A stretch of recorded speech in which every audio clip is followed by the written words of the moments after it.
ცოტა რთული არის, ესე მარტივად ვერ ახსნა, ვერ ჩავატევ, მაგრამ ვეცდები. პირველ რიგში, რა თქმა უნდა, ყველაფერი არის სატესტო, პირველი 2-3 კვირის განმავლობაში კვებაც და ვარჯიშებიც, სტანდარტულ საბაზისო ვარჯიშებს ვაკეთებინებ და კვებაც არის ძალიან მარტივი, ტრენერული კვება, თუნდაც როგორც ეძახიან მოხარშულები და ძალიან მარტივი ცილები რა.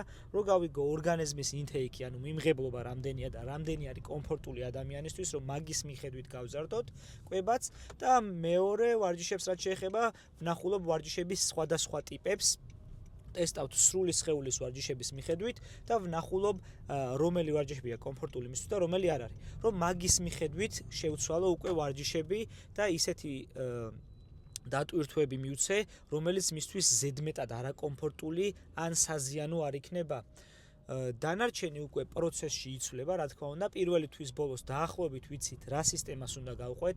ესენი არის უბრალოდ ტრენაჟორები ზოგიერთ თავისუფალ წონებზე, არის ზოგიერთი ვარჯიშები, რომელიც უფრო კარდიოვასკულარულ ნაწილს აძლიერებს, არის კვების ნაწილში შეიძლება რაღაცები არ მოწონს, შეიძლება რაღაცებზე ალერგია აქვს და ეს უნდა ამოვიღოთ, გადავცვალოთ და ისეთი რაღაცებით შევცვალოთ, რაც თითქმის იდენტური იქნება ცილის რაოდენობთან ნახშირწყლით, ხო?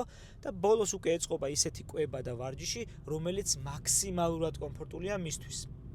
ესეთი სისტემა არის მნიშვნელოვანი, იმიტომ რომ თუ სისტემა ესე არ აეწყობა ინდივიდუალურად და პირველივე დღიდან ეს არ ხდება, შეუძლებელია რომ განგრძობითად გრძელ ვადაში იყოს კომფორტული ადამიანისთვის.